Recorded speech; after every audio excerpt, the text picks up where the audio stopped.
Nick ran around the room for a couple of minutes before charging at the goal. The goal was just a yellow spot on the floor, a wall, or the ceiling, and Nick just had to touch it. The moment he did, the next one appeared somewhere random in the white world, and he charged at that instead. This wasn't the real test yet. Nick practiced until only 5 minutes remained on the timer, then let his power recover. 10, 9, 8, he thought, readying himself near the current goal, 0. The moment he touched it, the true test would begin. Nick took a deep breath, focused, and hit the goal before immediately finding the next one. Bang, bang, bang. Nick exploded forward, jumping from wall to wall with all his power. Bang! He slammed his hand onto the goal while already searching for the next. Funnily enough, it appeared barely 2 meters beside him, lucky, though it hardly mattered. This test would run for an entire minute, and at Nick's speed, he'd catch around 100 targets. With that many attempts, the luck would even out. For the full minute, Nick charged back and forth. Finally, the goal vanished. The minute was up. 103, he thought as everything returned to white. A moment later, his score appeared. 7, Nick thought. Same as my speed score, seems about right. Let's get to the next one. Strength test, Nick said. Bang, bang, bang. 10 cubes of metal appeared all over the room, identical in appearance and size, but vastly different in density. 1 cube, 1 point, I assume, Nick thought as he approached the first. He grabbed and lifted it with ease. For a normal person, this would be about 20 kg, and no athlete here would struggle with that. The scoreboard ticked from 0 to 1. As expected, Nick thought as he lifted the second cube to his chest, not needing to raise it overhead. Probably 60 kg for a normal person. A runner or jumper might not manage that. The third one made him slow down, though he still had no real trouble. Something like 100 kg. The scoreboard counted to 3. Around 130 kg, he thought, dropping the fourth cube with a deep breath. Things were becoming challenging. The fifth took him a while to lift. Before the sixth, he mentally braced himself, and his arms shook but held as he lifted it in one smooth motion. The scoreboard read 6 as Nick approached the seventh, unsure if he could even manage it. He took several deep breaths, gritted his teeth, and pulled violently upward. His whole body shook. The cube barely moved, but it did. After a full second, it had only risen 10 centimeters, and it was already slowing. His legs weren't the problem. His arms simply couldn't finish the lift to his chest. His vision blurred as he strained. It was moving, more, just a bit more. Then his strength gave out entirely and the cube dropped. The scoreboard didn't count up. I have to try again. Nick tried once more, but his muscles failed even sooner this time. Now I can't lift that, he thought. 6 points it is. I'm done, Nick said. All the cubes vanished, and Nick took a moment to regain his strength. Zephyx recovery test, Nick said. A huge barrel appeared in front of him. Zephyx recovery was essentially cardio for extractors. The more often one lost and regained Zephyx, the faster that recovery became, up to a limit. But Nick was different. He pictured the shell around his Zephyx synchronizer. Most likely, my recovery is better than anything achievable through training alone. In a way, he was cheating, though not really. He was simply built different. Start, Nick said. The barrel began to glow red. Bang! A concentrated laser shot at him, too fast to even see, move faster than Eternals, and not close. Nick's barrier activated instantly to block it. The laser's power climbed toward a stable level as Nick closed his eyes and checked his Zephyx. It wasn't dropping. He was recovering more than he used. The laser's power rose again, and Nick still felt nothing. Only near the end did his Zephyx begin to very slowly decrease. Then the laser stopped and the barrel vanished. The scoreboard read 10. Nick wasn't surprised. His shell was different. Overall test, Nick said. This was the last test, the one where everyone needed everything. The world transformed. Walls appeared everywhere, like in the agility test but with new elements, breakable walls and straight corridors. Someone with speed but poor agility could take the longer, straighter route instead of a short, curvy one. Someone with real strength could break through walls instead, though they rebuilt behind him each time, growing harder, until eventually they couldn't be broken at all and he'd need another path. Breaking through also cost a lot of Zephyx. The test ran for 10 minutes, long enough that Zephyx recovery mattered as much as anything else. All 4 base categories counted here. Nick got 30 minutes to look around, then readied himself for the last fitness test. He took a deep breath and hit the yellow goal. Bang, bang, bang. Nick charged through 3 walls and hit the next goal. Bang, bang. 2 more walls fell.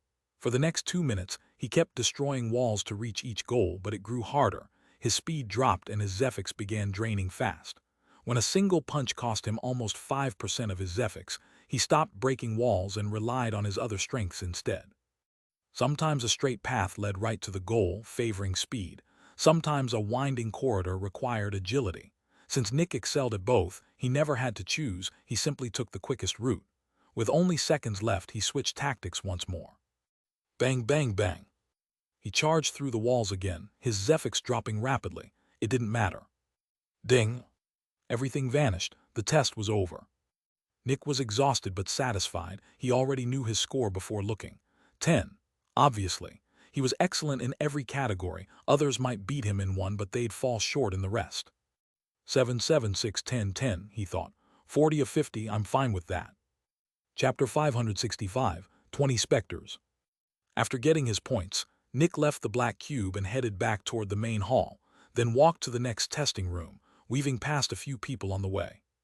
He stepped through a door into a new hallway lined with rooms, people moving back and forth between them. Surprisingly, the first rooms had actual queues. These Specters are probably easy to work with, Nick thought, glancing at the sign above one door. Discipline Level 1, he read, that explained the crowd. In total, there were 20 elders the trainees could work with here, each usable many times a day without much time cost. Aegis had thousands of elders worldwide, enough to spare plenty for its most talented trainees. These 20 were split into 4 categories, each demanding a different strength: pain, focus, discipline, and danger, the essential components an extractor needed to work with Specters. They needed to resist pain and trauma. The blinding light, the can, and the blaze, all belonging to Sky Dream, were good examples. They needed to focus for long stretches without error. The attention seeker, the annoying one, and the talker fit that bill. They needed discipline to resist allure, the gambler, the false news, and the berry bush. And they needed enough power to handle unstable, genuinely dangerous Specters. Any blood Specter, the tragedy, the bleeding lady, where working with them could put an extractor's life at risk. Each category held 5 Specters, each worth a different number of points, awarded only once a month, no matter how many times a trainee worked with them. All the queues stood in front of the Level 1 Specters. Almost all of these people will be gone within the month, Nick thought. Only those with no points to spare bothered with the test Specters at all. Behind this testing hallway was an actual training hallway, with less dangerous, easier Specters, but those took points instead of giving them. A trainee who barely scraped together their 50 points had none left to spend there, which forced them back to the test Specters. And since they were already short on points, they likely couldn't handle the harder test Specters either. Otherwise, they'd have more points to begin with. That doomed them to the Level 1 Specters, day after day. So how many points could these Specters actually give? Quite a lot. Level 1 gave 1 point, Level 2 5, Level 3 10, Level 4 20, and Level 5 35. Clearing a single Level 5 Specter meant a trainee only needed the bare minimum from the other 3 categories to stay on. In short, be excellent at one thing or decent at everything. The program existed to find genuine talent. 20 different Specters, Nick thought.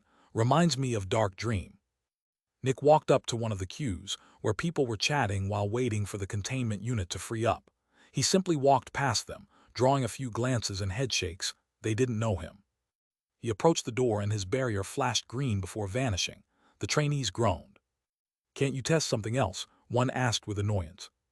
"There are queues in front of every Level 1 Specter," Nick answered. "I have to start somewhere." The man looked at the other lines and said nothing more. The trainees' barriers doubled as registration. Green meant a Specter hadn't been worked with yet this month and earned priority.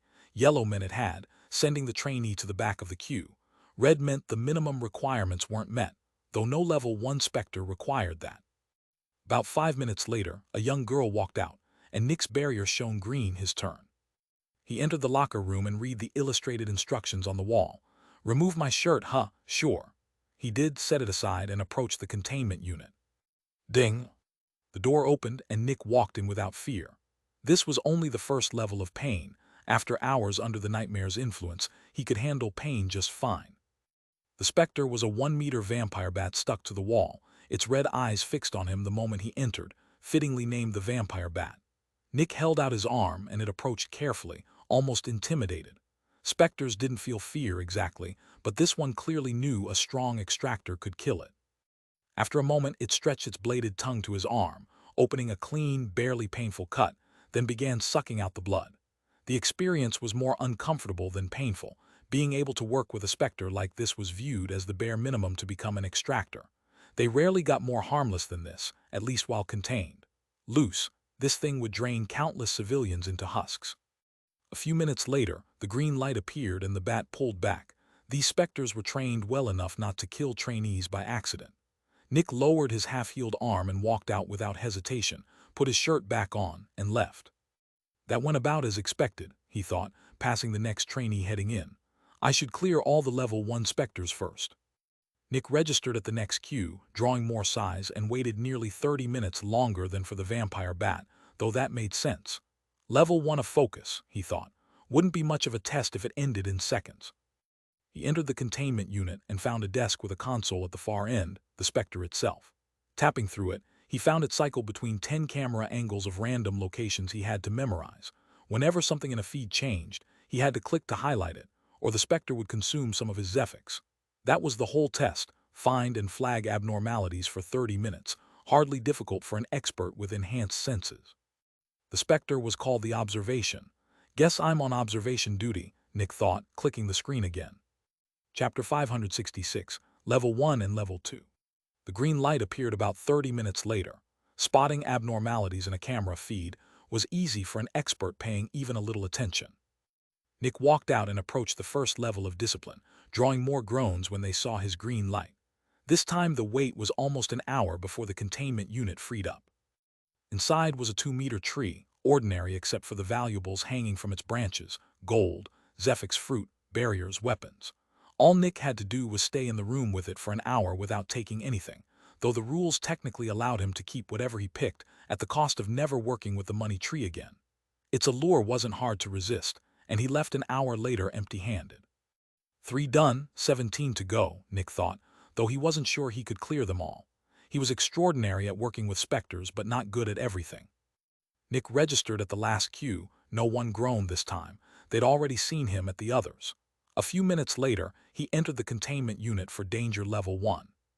The Specter was a dirty, nervous-looking man. "Wait, who are you?" he shouted. "You're not with them, are you?" "I'm Nick. I'm a trainee," Nick answered calmly again and again. This was the insane one, extremely unstable, prone to attacking without warning.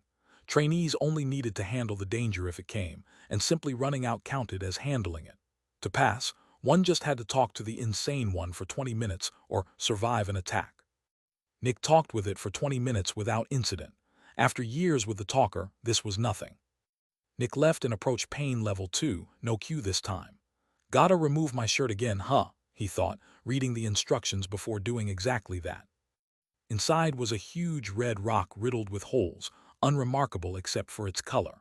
Nick pushed his arm deep into one without hesitation and waited. A couple of seconds later came several stabs, and he grimaced. The manual had already told him what to expect. This Specter was the Needler, another blood drinker like the vampire bat, but far rougher about it.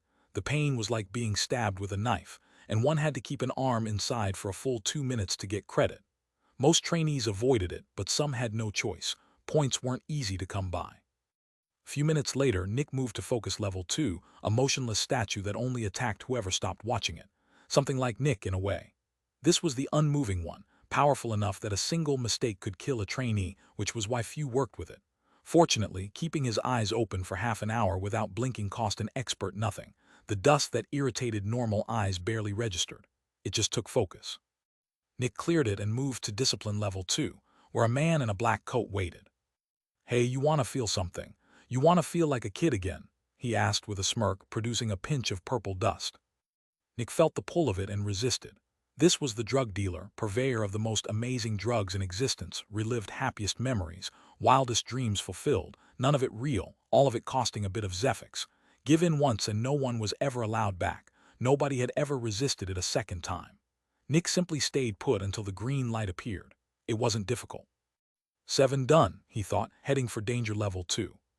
He waited a moment, then slowly opened the door. Bang! Nick kicked the Specter across the room the instant he stepped in, and it charged straight back at him. He'd fought this kind before, one of the Blood Ancestors' blood Specters, a couple of which Dark Dream had once owned. This one, the Blood Ape, looked like a skinless, towering ape. Trainees just needed to beat it up a few times to pass. As blood specters went, it was average, not a pushover like the blood fish, not as frightening as the blood horse. Nick knocked it around and left. Number 8. No issues so far, 20 points already in this category. Nick paused in the hallway watching the queues. I'd expect all my extractors to work with specters like these, not the needler daily, not the drug dealer for everyone, but at least this much. He looked at the crowd. How is it this hard to earn enough points here? Aren't these supposed to be the elite of every city? I wouldn't hire most of them. He turned toward the third level of pain, and a few people's eyes widened. The third level of pain was no joke. Only the desperate attempted it, most failed, and almost none of the few who cleared it ever came back. Fewer than 30 trainees worked with it regularly, and Nick understood why. From level 3 on, things got serious. These specters weren't for every employee, only for specialists hired specifically to handle them. The lover was the best example of the type.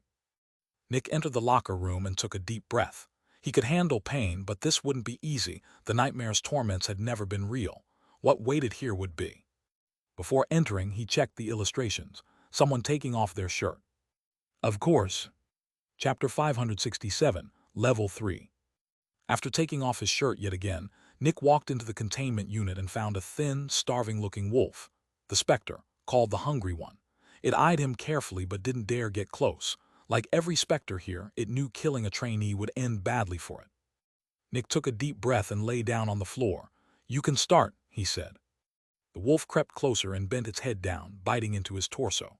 Nick's muscles hardened on reflex uselessly as the Hungry One tore off a chunk of abdominal muscle. He gritted his teeth. The pain was manageable, but far from pleasant, and clenched his fists, knowing it wasn't done. It kept tearing until every muscle of his abs was gone, and only then did the green light appear and the wolf pull back. A faucet in the ceiling leaked regenerative fluid over him, and within a minute his abdomen had fully healed and he could stand again. The Hungry One grew stronger by eating human flesh, and clearing this test meant feeding it one's own abdominal muscles, a rough way to make a living, one Nick wouldn't expect from all his extractors. He gave the starving wolf a last glance and left. Pain level 3 complete. Nick moved straight to focus level 3. I have to be careful with this one, or I might not be functional for days, he thought. Inside sat an old, depressed man. "Are you here to listen to my story?" he asked. Nick sat down before him. "I was very young when I became an extractor," the old man said. "I had a meaningful conversation with somebody I considered an enemy." Nick's first conversation with the parasite came to mind. "Luckily, with the help of someone strong, I managed to find my way." Albert's image followed. "And 3 years later, I met someone I considered a friend." Winter Melfian, and Nick's eyes sharpened. It was beginning. This Specter, the aging one, gained power by siphoning an extractor's memories and feeding them back with subtle changes, muddling them over time. It had just said 3 years when it had actually taken 2 to find Winter. Nick had to hold his memory steady and not let the aging one alter even one. Resisting for 3 hours meant passing. As it kept talking, his mind grew hazier, as if some drug hung in the air, but he held on. It wasn't easy, but he kept control until the green light appeared, and he stood and walked straight out. Outside, his mind cleared and he took a deep breath. "I nearly lost myself there. That was no joke." After a rest, Nick moved to discipline level 3, where a large manufacturing machine waited. The main manual said little about disciplined specters, but a separate manual here filled in the gaps. "Interesting," he thought, reading it. "I can trade a year of Zephyx for an extremely powerful weapon, mine to keep, but doing so locks me out of levels 3 through 5 of discipline for the rest of my stay." Powerful weapons were hard to manufacture. Few cities could match what the assembler produced, and a trainee sent home with one of its weapons hadn't wasted their time here. Nick considered using it briefly. "I can just get one from Aegis. I'm confident enough in my ability to earn contribution points. This is probably more for people who expect to reach the second stage but doubt they'll ever become agents. Not worth it." Discipline level 3 complete. Nick moved to danger level 3, where a crowd had gathered to watch the new guy. It was rare for anyone to reach all 4 level 3 specters, let alone succeed at every one. That put Nick at 30 points already, and his body alone suggested he'd cleared far more than the minimum on the fitness test. Everyone knew he wouldn't get kicked out this month, barring some disaster in the academic portion. As Nick entered, one onlooker turned to another. "You think he's gonna come out?" he whispered. "I don't know. I've seen people die to this one." "Die?" "Yeah, danger level 3 is the first one with a real chance of killing you."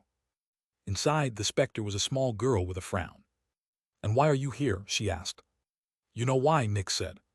"Another one of you blind fools," she said with a sigh. "Well, I won't say no." She studied him. "You seem like your life isn't a lot of fun." "It's not. Is it the unending guilt eating you up inside?" "I live to redeem myself," Nick said evenly. "Redeem," she repeated, mocking. "I've seen thousands like you. I can tell when someone's chasing an unreachable goal. Do you truly believe you can be redeemed?" Something in him strained. "I don't know, but I have to try." "What's the point in trying? You know you can't redeem yourself, so why keep suffering?" The air grew heavier. "Because I refuse to be a coward," Nick said.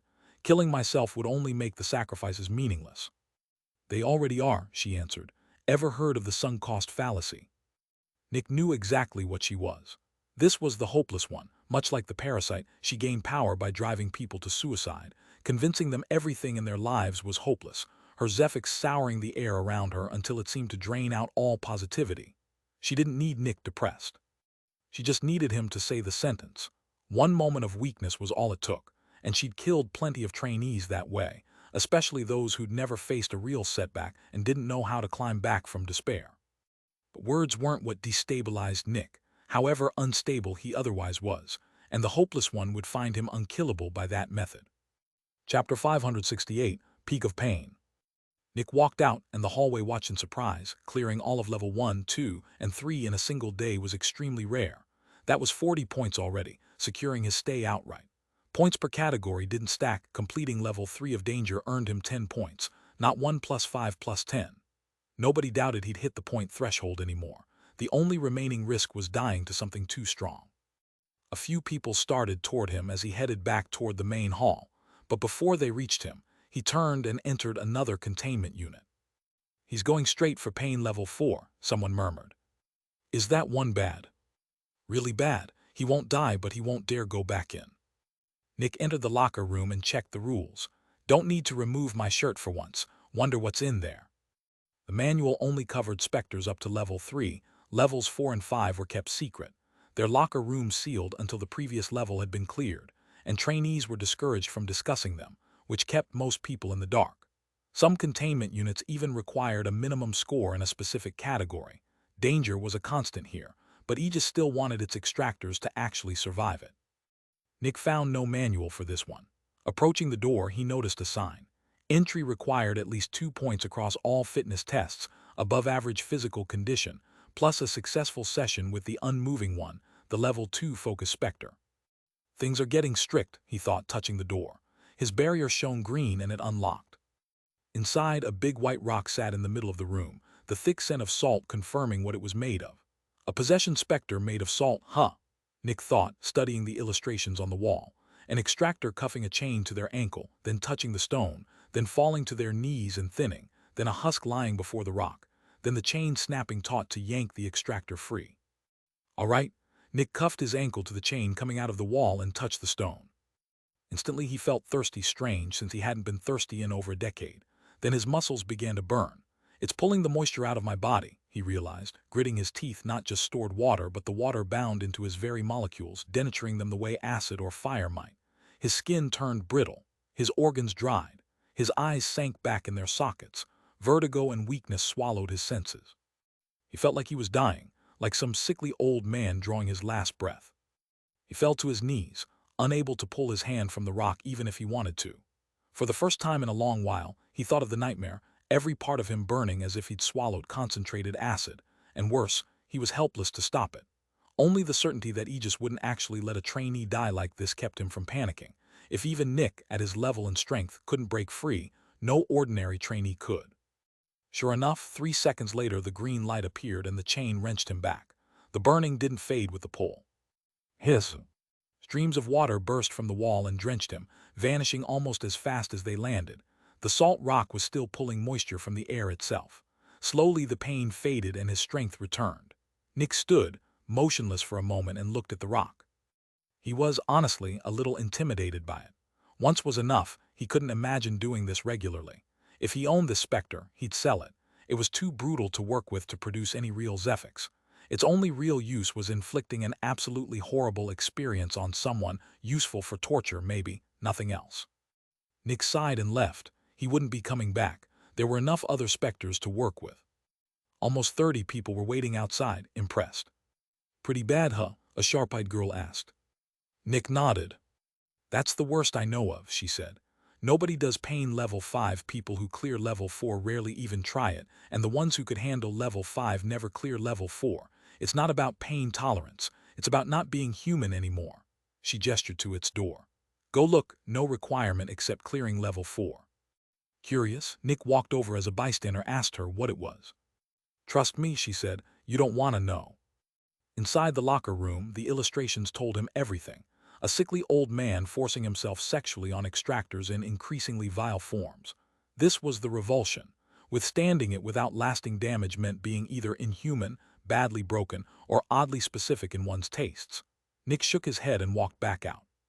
The watching crowd was stunned. This man had just cleared level 4 and was willing to try level 5, only to walk straight back out. "I see what you mean," Nick told the girl.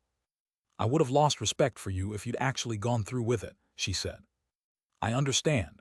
In a life-or-death situation he could have forced himself through it, but this was for a measly 15 points, not worth it." Chapter 569, Brutal Requirements. Nick had attracted a lot of attention, though it hardly mattered to him. He'd likely never see any of these people again after advancing. "How are your scores for the academy test?" the same girl asked, interested in exchanging some answers. She was barely 160 cm, black-haired, and regarded him with a mix of basic respect and neutrality. Clearing pain level 4 marked her as no average extractor. Nick had talked academics with plenty of people so far, but he preferred fewer conversations for the same result. "We can talk later. I still need to finish the Specters and the battle portion," he said. "I'll be waiting here," she said. Nick nodded and walked straight to the next containment unit, focus level 4.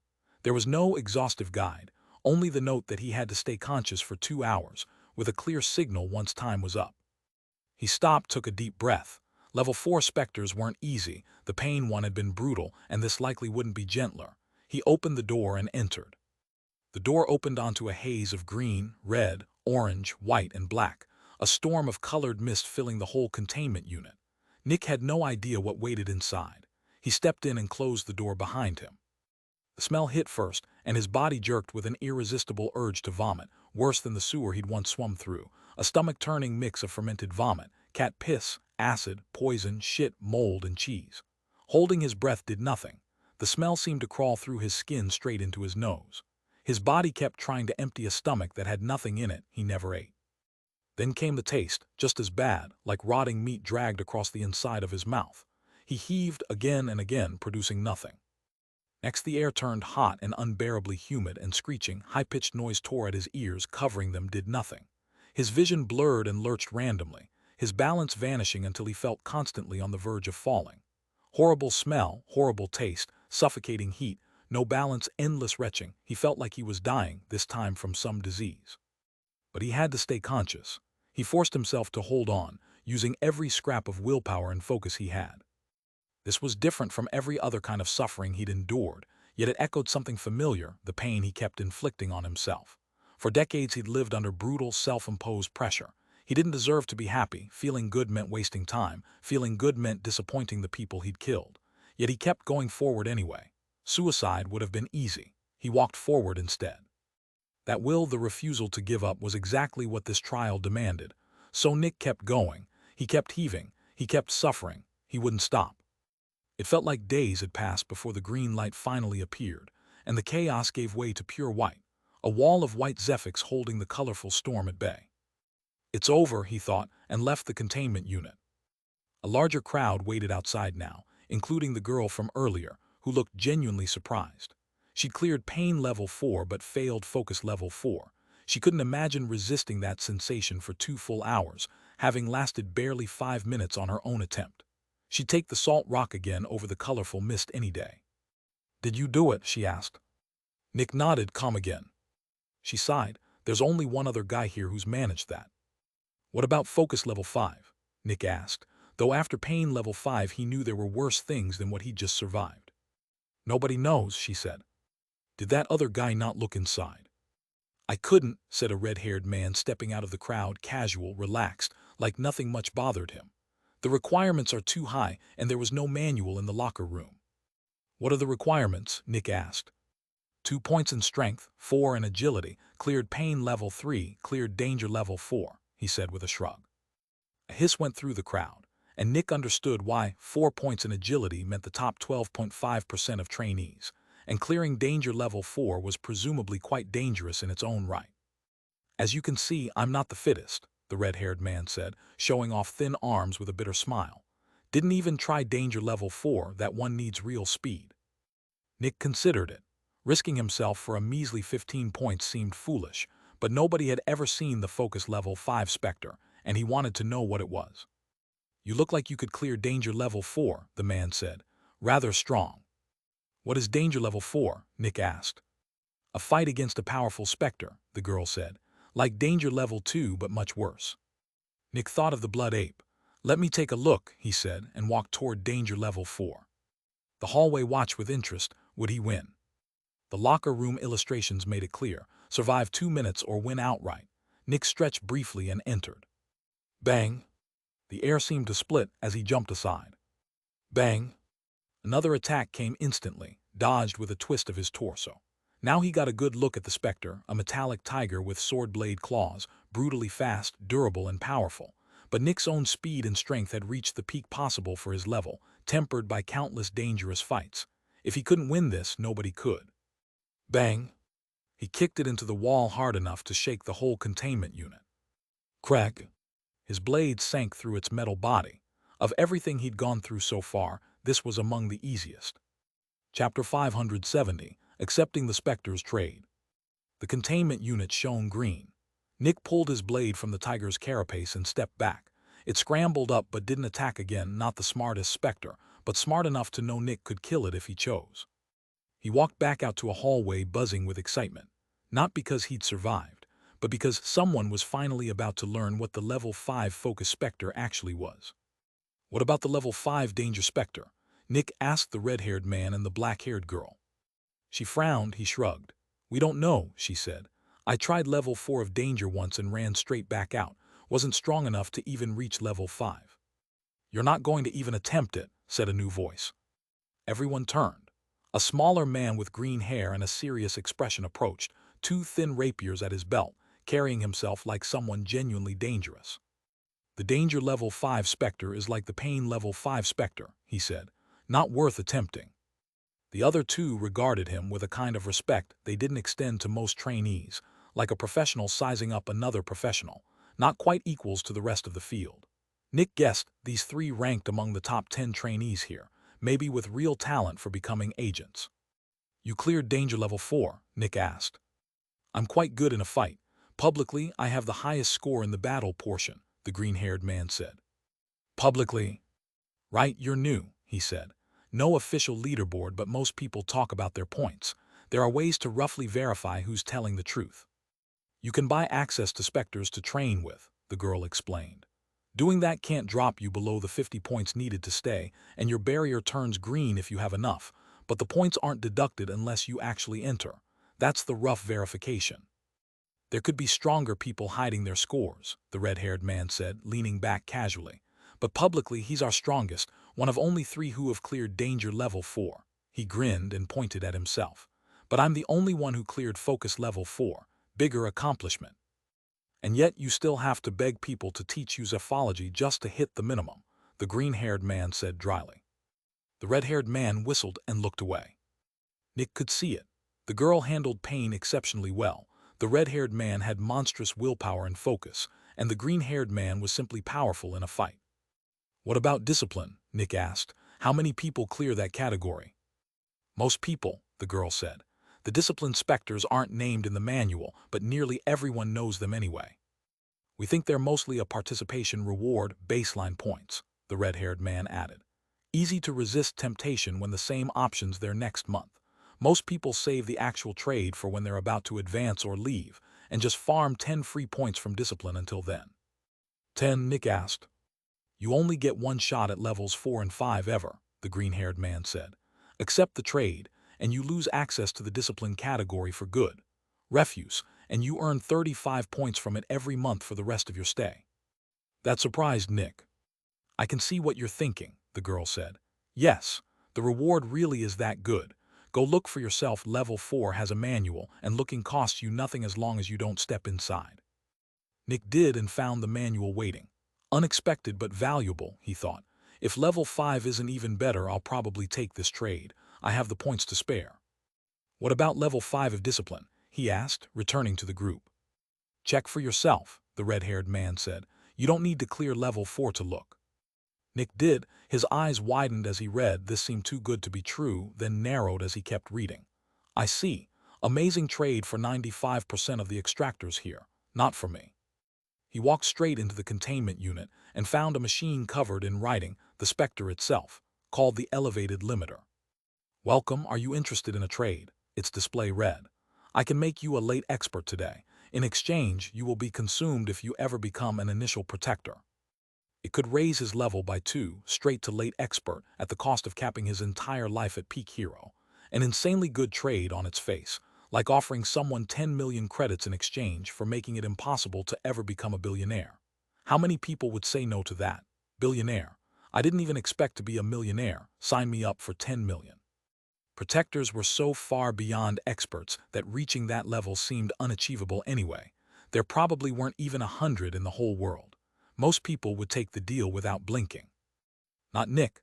Becoming a protector was the only path he had left to repay the people he'd wronged. Accepting this trade would be its own kind of suicide. Not interested, he said and left. He walked back to discipline level 4 instead, a trade much more to his liking. Inside was a book listing the academic categories: biology, economy, psychology, mathematics, physics, history, spectology, zephology, warfare, leadership. For 1 year of Zephyx, the Specter would grant enough knowledge in a chosen field to guarantee 100 points on its level 1 test. The points were nice, but Nick cared more about the knowledge itself, months of study gained in an instant, in fields not easily accessed otherwise. A year of Zephyx was a small cost. He'd simply become a specialist a year later than planned, and what difference did that make between a 60 and 61-year-old? A specialist could live 300 years. Nick wanted to choose something useful. He didn't need the basics of economy, psychology, physics, spectology, warfare, or leadership. His scores there were already good. Math could be learned easily enough. Biology wouldn't be very useful to him, and zephology would only pay off with far more study than he planned to invest, since he had no interest in becoming an engineer. So Nick chose the last category, history. He knew a great deal about past civilizations but almost nothing about the shape of the current era, the cities that mattered, or Aegis' own past. Knowing more history would sharpen his decisions now, and he'd need that as liaison again someday. Nick pressed on the history category. Chapter 571, True Purpose. As soon as Nick accepted the trade, weakness swept through him, like rapidly running through every stage of starvation. 30 seconds later, for the first time in years, he actually wanted to sleep. He collapsed to the floor as the weakness peaked, and the book flashed once before returning to normal. Then nothing, that was it. Nick caught his breath and stood. What now? Shouldn't I have received a lot of knowledge? A red light appeared, and he furrowed his brows. I didn't notice before, but this containment unit is built around the Manderville theorem. He raised an eyebrow at his own thought. Wait, didn't notice, or didn't know. Have I already received the knowledge? It was hard to tell whether he'd known something all along once he could no longer remember learning it. What did I come here for? Aegis, he thought. Aegis was created over 3,000 years ago by a group of powerful extractors from the Great Triangle, after seeing how horrible life was for nearly everyone, everywhere. Aegis' entire history flooded through his mind in an instant, and none of it surprised him, since some part of him already seemed to know it. A strange feeling. Then his mind turned to Aegis' future. The next 80 years will be a time of great upheaval, he realized. The false prophet is the only reason Aegis can fight the trio of destruction and death at all, but working with it endangers all of Aegis every time. For the first time, he could actually picture humanity's future, and it wasn't a happy one. Humanity needed another late shield to stand a chance against death, and getting one meant relying on the false prophet, the only adversary humanity had access to. He shook his head. I can't change any of that. I'm too weak. He set humanity's bleak future aside and focused instead on his own future as liaison, recalling cases of cities ruined by seemingly smart reforms. He wasn't sure if he'd known all this before, but the history of these cities would help him tremendously now. 4,500 years. the approximate length of the current era, based on the oldest surviving records, though it could stretch a few hundred years longer, 5,000 at most. Over that span, the very concept of a city had changed many times, and Nick now remembered the history of its most notable ones. Reviewing his old plans as liaison, he realized there were far better ways to reach his goals. This was worth it, he thought, restructuring his plans with his new knowledge. Looking toward the exit, he thought, Aegis has a history of producing agents who seem to appear from nowhere. They must come from places like this. This training camp is genuinely effective. I should keep going, only 2 Specters left. Nick walked out to the gathered trainees, who'd heard he was about to attempt the never-seen focus level 5 Specter and wanted to witness it. You accepted the knowledge exchange, the black-haired girl asked.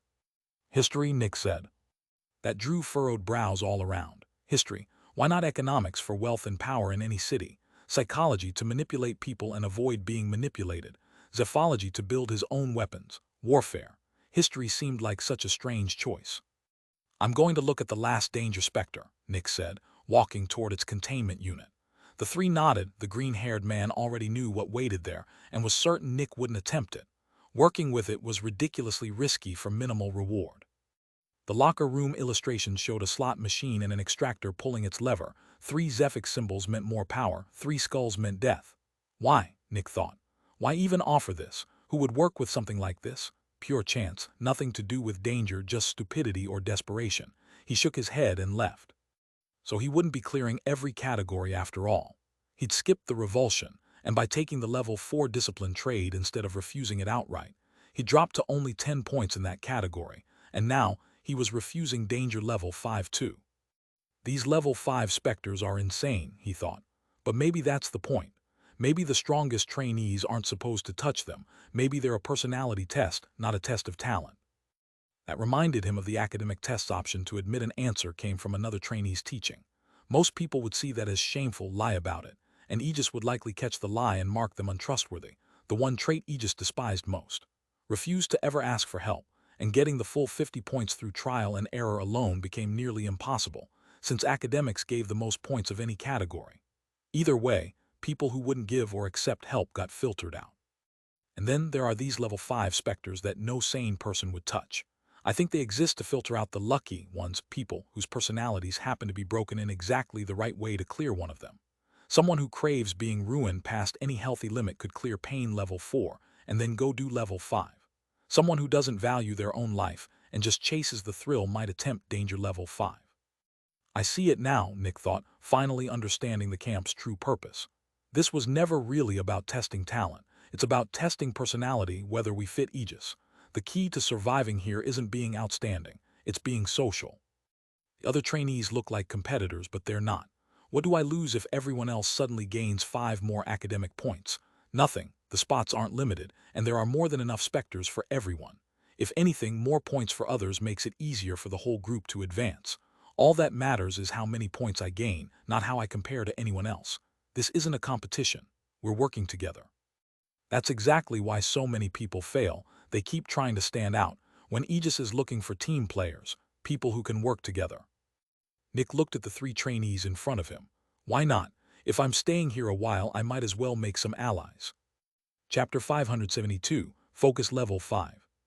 Nick approached the 3. Only an insane or desperate person would work with that, he said. Told you, the green-haired man said. How many more are you missing? Only Focus Level 5. That got the whole hallway's attention. The Level 5 Focus Specter, the one nobody had ever seen. I wouldn't get your hopes up, the red-haired man said. All the others were a bust, probably this one too. But we still want to know what it is, the green-haired man said, glancing at him. Of course, he agreed, and the girl nodded too. Any rule against me telling you what it is? Nick asked. Not really, the girl said. Talk too much about a Specter and you get a warning. If someone finds a perfect counter for one, Aegis might have to replace it since it stops filtering anyone out. Supervisors hate the hassle. Besides, the green-haired man added, just reaching level 5 of focus is nearly impossible. Advice would be useless to anyone who can't even qualify. Nick nodded, then I'm going in. The hallway fell silent, watching him enter the locker room. Everyone wanted to know. Nick entered the locker room and approached the containment unit door. His barrier flashed green, and it opened. The Specter was a wall riddled with holes, a metallic cutout roughly 3 meters high, 2 wide, 1 thick, with a thin platform in front of it. Peering into one of the holes, Nick spotted a metallic spike at its back and immediately knew what he was looking at. A device commonly used some 2,500 years ago. Without his trade with the discipline level 4 Specter, he'd never have recognized it. An execution wall, he realized. That explains the requirements danger level 4 and high speed. The illustrations on the wall confirmed it. Insane, just as expected. Execution walls had once been used to humanely and efficiently execute criminals, back when feeding people to Specters was still seen as inhuman, and a young Aegis had banned the practice to make a statement. The walls fired spikes at the press of a button, punching through heart, lungs, liver, and brain, then retracted by cranks so the corpse could fall. I could work with this, Nick thought.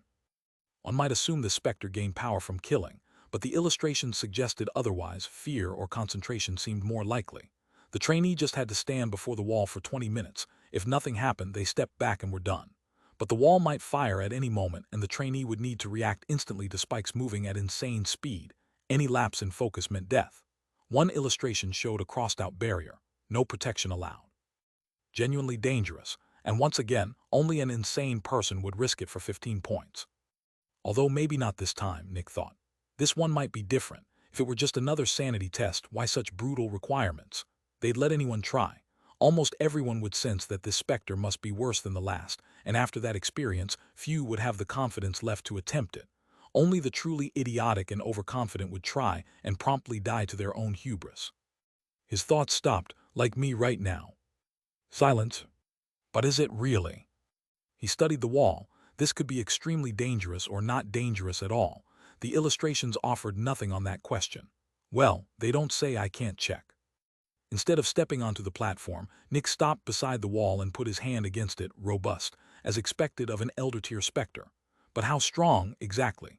A blade shot from his sleeve and he rammed it into the wall. Crack. The blade buried in, chipping off a piece. His eyes glinted. At most an early elder, more likely initial, maybe even just a peak adult. If it hits me, I'd still die, but at that level it can't possibly be too fast to react to. As long as I pay attention, it won't land a hit. He stepped back and studied the 5 holes, one at his forehead, one at each lung, one at his heart, one at his liver. Only the head shot is truly dangerous. I'm not normal. I can survive losing most of my organs as long as I have Zephyx, and with my barrier down, I'll have plenty. Several plans formed. He picked the least dangerous one, which happened to also be the most painful. Nick took a deep breath, walked onto the platform, and stopped before the hole aimed at his head. He reached in and gripped the tip of the spike. For a normal arm, it would have shot straight through like air, but Nick was an early expert. Now it was time to wait. He held the spike, watching it intently, arm braced taut. If it fired, it would just push part of his upper body aside. He'd still take the other spikes, but his head would be safe. Painful, survivable, the danger essentially neutralized. So Nick waited and waited and waited. Then green light. He jumped back. The wall had done nothing. The illustrations had warned it wouldn't always activate, though some part of him had expected it to. Anticlimactic, but that was how it went sometimes. Nick took a few breaths, gave the wall one last look, and left. That was it. Every test Specter cleared, 85 points total, 20 in pain, 35 in focus, 10 in discipline, 20 in danger. Everyone outside turned to look as he walked out of the locker room, waiting in silence for him to explain. It's an execution wall, Nick said. You stand in front of it for 20 minutes, that's it. Chapter 573, Battle Portion. The trainees stared in silence. They finally knew. Most had no idea what an execution wall even was. The things had been out of use for over 2,000 years, and now it was simply acceptable to feed criminals to Specters. What's an execution wall? Someone asked, and another trainee explained. Reactions were mixed. Such a Specter was surely deadly, but also just plain, a wall with spikes. What did you have to do? The black-haired girl asked. Stand in front of it for 20 minutes. React if it tries to kill me. She furrowed her brows. The red-haired man sighed. Just as expected, another personality test. Not entirely, Nick said. Everyone looked at him. I worked with it. Silence. Someone had actually worked with a level 5 Specter. Why? The girl asked. Not how, but why. Risking that much danger for 15 measly points sounded insane. Because I found a way to work with it without endangering myself. Nick explained how, And what would have happened if the wall had fired? They looked at each other. That actually made sense, a good way to handle it. It would still hurt, but no worse than pain level 3, and it required none of the speed the requirements implied. It trivialized the Specter entirely. You should tell the supervisor at the end of your month, the girl said. Nick nodded. Every trainee met with a supervisor monthly. For most, that meeting meant getting thrown out. For the rest, it just meant feedback. It's been a while since we had a new person on your level, the green-haired man said. Thanks, Nick said absent-mindedly, just being polite. If it were up to him, he'd just keep earning points alone, but working with others would matter over the next 20 years or so. Interested in an exchange of knowledge? The red-haired man asked. Always. The more he learned, the better informed his future decisions. Glad to hear it, but you'd better have something good. You only get value for value, the man smirked. Naturally, Nick said. I'll join, the green-haired man said. You, the other man scoffed. Last I checked, you barely had anything to contribute. That was 8 months ago. Not everyone stays stuck at the same level like you. I'll join too, the girl added. When do you have time? The green-haired man asked Nick. I still have the battle portion. Not sure how long that takes. Not long, 7 Specters total, maybe 5 minutes a fight. 4 hours then, Nick said, and the others agreed to meet then. He walked north, most trainees watching but no longer following. The battle portion wasn't as interesting as the Specters. The hallway was empty. Makes sense, he thought. No real reason to fight Specters regularly. The first locker room had no illustrations, meaning standard rules applied. Killing a Specter was forbidden except by accident. Survival was guaranteed through the first 3 levels but not beyond. And a trainee lost by running out of Zephyx or conceding in early levels, by dying or conceding in later ones. Winning meant immobilizing the Specter or its concession, with some alternate conditions explained per room. 7 levels total, points non-additive, 5, 10, 20, 35, 50, 70, 100 for the highest cleared. Clearing level 4 alone already guaranteed enough points to stay. Someone like the green-haired man had likely cleared at least that. Nick opened the door. A young man stood in the middle of the room, and the two of them looked at each other in silence for 2 seconds. You pass, the man said. Ding. Green light. The first level, it seemed, existed only to weed out the absolute weakest. Nick nodded and left. Getting the bare minimum in the 4 departments was easy. The hard part was the 50 total points, which required either real talent or, as Nick thought, sociability. Convince others to teach you the basics, and you can earn quite a bit in academics, though 30 points there without clearing any level 2 Specter would still be brutal. The next locker room had no special rules. Inside was a muscular, blood-slicked wolf nearly as tall as Nick. Leave, it growled. You are too weak, come back when. Bang. Nick's blade punched through its brain before it finished the sentence. Bang. He kicked it into the wall hard enough to shake the room. Several bones broke, but it lurched back up. I concede, it shouted, not daring to take its eyes off him. Ding, green light. The wolf hadn't felt like a real threat, an elder, sure, but not especially powerful, just imposing. Probably there to filter out people too scared to fight something frightening, even with guaranteed survival, Nick thought. No reason not to try, given the first 3 levels guaranteed it. The 3rd level's locker room had 2 doors, one marked with an extractor compressing a cloud of smoke, the other with an extractor fighting a beast. Makes sense, Nick thought. Suppressing a 4 Specter takes specialization. Punishing a suppressor for not wrestling a monster or a fighter for not suppressing smoke would be unfair either way. He walked through the door, leading to a physical Specter. Chapter 574, Angry Girl. Nick walked into the containment unit. Bang! And jumped aside as rusty nails shot past him. Bang, bang, bang. More followed, and he swayed and wove to avoid them. Against the wall, chained by thick black links, stood the tall, gaunt figure of an old man nearly 2.5 meters high, his whole body studded with rusty nails that tore free to fly at Nick. The Specter howled and strained against its chains, uselessly. A defense or evasion test, I guess, Nick thought, dodging another barrage. Nails that struck the wall behind him crumbled to black smoke moments later, while new ones grew from the Specter's body. I can dodge these from a distance, but closing in would be harder. No matter. Boom! One of his throwing spears, rarely used these days, but still carried, punched into the Specter's chest and shoved it back. A thrown spear hit far harder than a blade. though Nick could never throw a second one before an enemy reacted. Blade suited his usual assassin runner style better. The Specter kept shrieking and hurling nails. Bang! A second spear punched through its head, ruining its aim. Bang! With its speed and accuracy shattered, Nick closed in and decapitated it. The body kept writhing and firing nails as the head crumbled to black dust. Ding! Green light, the body cramped as black lightning arced from the chains, binding it in place. Those bolts suppressed the Specter's Zephyx, leaving it immobile. Nick walked over and grabbed one of his spears. Buzz! The lightning hit his hand, but he barely felt it. His Zephyx was sealed off, and the bolts were designed to leave humans untouched. He pulled both spears free and left.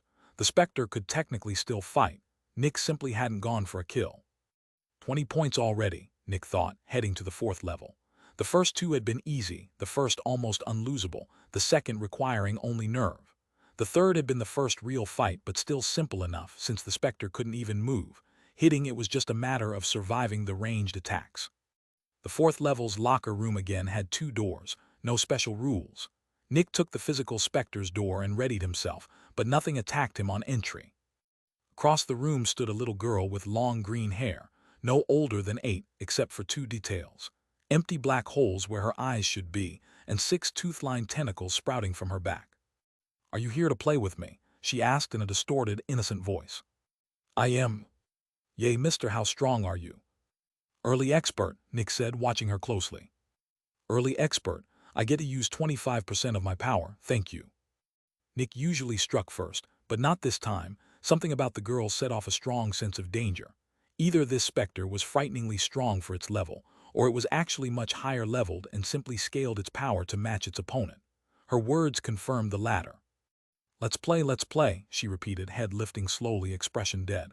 Nick readied his blades. "Survival isn't guaranteed here. Good, a real test." "You can go first," he said, "but be careful, our playtime might end before you land a hit." Her mouth widened into a grin. "I like cocky meat the most." "Whum!" She charged, tentacles flaring out to cut off every escape route. "Whum!" A flash of light blinded her, though her tentacles still clamped shut like a monster's jaw. Crack! Too late, her upper and lower halves separated and flew apart. Nick appeared behind her upper body an instant later. "Nobody's watching," he registered. His ability hadn't triggered anywhere else in the trainee camp, but level 4 and up were meant to simulate real danger, so it was possible nobody was observing this room, or possible they were, checking whether the Specter followed the rules. Either way, the flash of light doubled as a test. If unwatched, his ability would activate and win the fight outright. If watched, he'd simply cut a tentacle and dodge. It was even possible someone was watching through some recording device, and his light fooled them too. Didn't matter either way. It worked. The Specter had only felt genuinely dangerous while his ability was inactive. Once it kicked in, backed by his already formidable body, his effective power matched an initial specialist, at least twice hers. She collapsed into 2 stunned halves. "I lost." Ding! Green light. Nick turned for the exit. "You lied to me," she shrieked, and her upper half's tentacles suddenly hurled her whole body at him with real force, not part of the test, and not something he'd expected. But an experienced extractor never dropped his guard around a Specter. Whum! Bang! Her torso shot out of the flash and slammed into the back wall. Nick simply opened the employee door and left. Behind him, she stared at the closed door for a while before pulling her halves back together and settling in the middle of the room to wait. Seems unsafe, Nick thought, heading for the 5th level. Clearly a late or peak elder, and they trusted enough to test initial experts on it. This could easily end in unnecessary deaths. This is a combat trial, not a danger trial. I should mention that to my supervisor. The 5th level's locker room had only a single door. No split between physical and force here, an illustration explained. A special rule this time, just drain all of the Specter's Zephyx. Sure, Nick thought, and opened the door. Chapter 575, The Careless Cut. Just as expected, Nick thought, spotting a small gray cloud in the corner. A force Specter. Ordinarily, encountering one meant running. Nick was powerful and had ways to fight most Specters, but 4 Specters left him nearly helpless. Some equipment existed to suppress them, but it was cumbersome, and Crimson City had needed its entire strength just to slowly suppress a Crimson Sea that was only a few hundred meters wide when newly released. Normally, seeing something like this, Nick would trail it from a distance for reinforcements, or just run. But this is a test for suppressors and regular extractors, he thought. There has to be something I can actually punch. Sure enough, a piece of the cloud broke off, sank to the ground and reshaped into a human, a tall, muscular copy of Nick himself, with lifeless gray eyes. Could be easy, could be hard, he thought. Shing! The copy's blade snapped out and it charged. Cling! Nick blocked it. Identical strength, he registered, pushing against the blade. The copy kicked at his abdomen. Crack! Catching only the tip of his blade. Doesn't copy technique, Nick noted, cutting its legs out from under it. It didn't seem to care, slashing with its other blade even as it fell. Nick slid his right blade past its swing, elbowed its hand aside. Bang! Stepped between both outstretched blades and Shing! Decapitated it, kicking the body away for good measure. Just as expected, Nick thought, watching it crumble to black dust. It copies my body, not my technique or abilities. If it could copy abilities just by looking at me, it would outclass even envy. Doubt that's the case. He waited, watching the cloud. Too easy for level 5, there has to be more. Sure enough, 2 Nicks appeared next. Oh, I see. Bang! They charged. Nick sidestepped and clashed with one. The trick against superior numbers was never fighting them all at once, using one copy to block the other and turning a brutal 3-way fight into manageable duels. His technique made short work of both, one after the other. He waited again. 3 Nicks appeared and charged. Bang! This time Nick charged too, weaving past the rightmost copy's blades and kicking it away before the other 2 closed in again, using one as a barrier against the other, back to one-on-one. He killed the first, used the second to block the third while killing it, then finished the third. He waited. When 4 pieces of mist split off this time, Nick took a breath. 3 is my limit without my ability. He could kick 1 copy away and look for an opening on a second, but the first would already be back in the fight before that opening came. 4 at once would overwhelm pure technique. The 4 copies charged simultaneously. Shing! Nick released his light. Bang, bang, bang. He kicked and punched all 4 in an instant. These copies weren't as durable as true Specters, essentially extractors without barriers, and with his ability active, Nick hit 5 times harder than them, like 4 ordinary people getting kicked by a professional heavyweight. They slammed into the walls with broken bones and ruptured organs, and though not fully human, they tried to rise anyway. In that state, Nick finished them off easily. He waited again. More mist gathered, but before a 5th copy could form, the green light appeared, and the 4 bodies dissolved back into the Specter. Seems appropriate, Nick thought. Not especially difficult, but enough to force him to use his ability, unlike level 4, where he hadn't needed to. He left and headed for the 6th level. No special rules, Nick noted, checking the illustrations. 2 rooms again. I should be able to clear level 6. He walked through one door and readied himself. In the corner stood a cloaked humanoid figure, hands behind its back, reminding him of the Doomsayer. It's been a while, a sickly voice said. Nick readied his blades as it revealed its arms, 2 ending in long blades, then another 2, then 2 more, until 8 blade-tipped arms stretched from beneath the cloak. They call me the Careless Cut, it said slowly. You will know why very soon. All 8 blades scraped against each other, as if sharpening. Bang! It charged. This Specter was clearly an experienced fighter. Its sheer number of limbs made a clean defense almost impossible, its offense and defense both very high, its speed merely passable, its versatility extreme. Considerably above average. And I haven't even seen its ability yet, Nick thought. Looking terrifying wasn't an ability in itself, and this thing surely had more. He waited until its blades were nearly on him. Shing! He released his light. Ding, ding, ding. His barrier blocked the blades several times in a row. Crack! While the Specter's body split vertically, both halves flying apart.